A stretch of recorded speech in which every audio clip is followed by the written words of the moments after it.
Howdy, y'all. It's Reese, aka Bearman Prime, on this May 7th. Welcome back to my Read the Bible in a Year series. Thank you again for joining me. God bless you. Card in the top right hand corner for the rest of the playlist. Please hit that like button, that subscribe button, that notification bell. Really do appreciate it. Alright, so far we have seen dueling plans in motion between Haman, the one who is trying to destroy the Jews, and Mordecai and Esther, who are trying to save the Jews. They both have enacted their plans.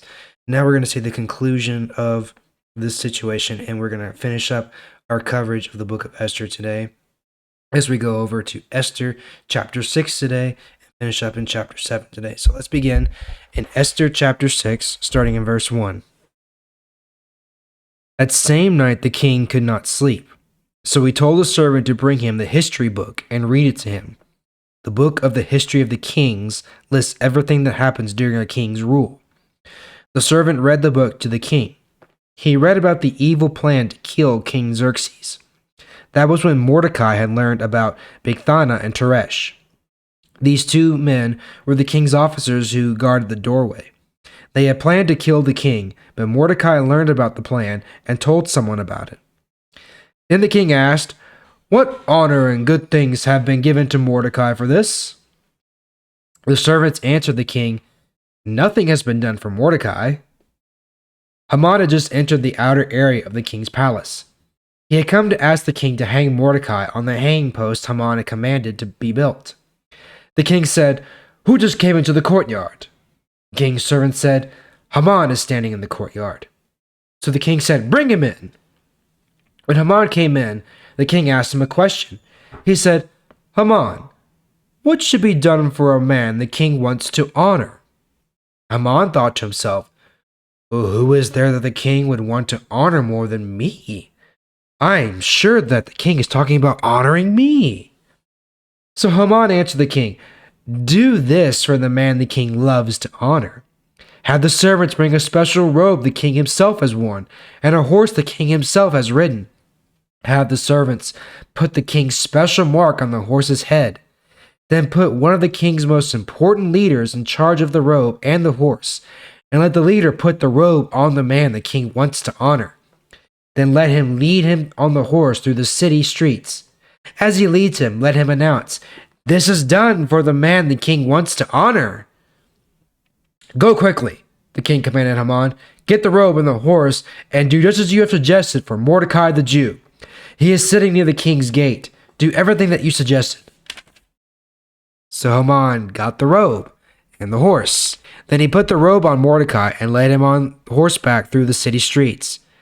Haman announced ahead of Mordecai, "This is done for the man the king wants to honor." After that, Mordecai went back to the king's gate. But Haman hurried home with his head covered because he was embarrassed and ashamed. Then Haman told his wife Zeresh and all his friends everything that had happened to him. His wife and the men who gave him advice said, "If Mordecai is a Jew, you cannot win. You have already started to fall. Surely you will be ruined." While they were still talking to Haman, the king's eunuchs came to Haman's house. They made Haman hurry to the party that Esther prepared. Chapter 7, verse 1. So the king and Haman went to eat with Queen Esther. Then as they were drinking wine on the second day of the party, the king asked Esther a question. "Queen Esther, what is it you want to ask for? Ask anything, and it will be given to you. What do you want? I will give you anything, even half my kingdom." Then Queen Esther answered, "King, if you like me, and it pleases you, please let me live. And I ask you to let my people live too. This is what I ask for. I ask this because my people and I have been sold to be destroyed, to be killed and wiped out completely. If we had just been sold as slaves, I would have kept quiet, because that would not be enough of a problem to bother the king." Then King Xerxes asked Queen Esther, "Who did this to you? Where is the man who dared to do such a thing to your people?"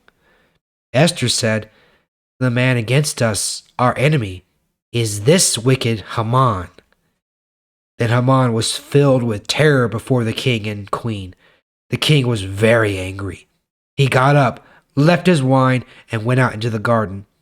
But Haman stayed inside to beg Queen Esther to save his life. He begged for his life because he knew that the king had already decided to kill him. Just as the king was coming back in from the garden to the party room, he saw Haman falling on the couch where Esther was lying. The king said with anger in his voice, "Will you attack the queen even while I am in the house?" As soon as the king had said this, servants came in and killed Haman. One of the eunuchs who served the king was named Harbona. He said, "A hanging post 75 feet tall has been built near Haman's house. Haman had it made so that he could hang Mordecai on it. Mordecai is the man who helped you when he told you about the evil plans to kill you." The king said, "Hang Haman on the post." So they hanged Haman on the hanging post he had built for Mordecai. Then the king stopped being angry. Well, there you go. So what goes around comes around, and Haman definitely got what was coming to him. In his arrogance, he thought Xerxes was trying to honor him again, but then he got put in a real awkward situation where it's like, okay, yeah, all those things are good. Now do those for Mordecai, the man you hate. Even though Xerxes didn't really say that or even know that. But Haman was like, seriously. So, and then we have the party, and Esther finally says, "Please, this is what I want. Don't let Haman kill my people." So as we see, once again, God cannot be fought against. God cannot be vanquished. If he wants someone dead, he will let them dead. But if he wants someone to live, he will surely let them live. There's nothing we can do about it. Okay, so we see that here. And even Haman's inner circle, his family and his friends knew it. They said, Mordecai is a Jew, and if he is, what he says he is, you're not going to win. The Jews are a special people. And they always have been and they always will be. They are God's special people.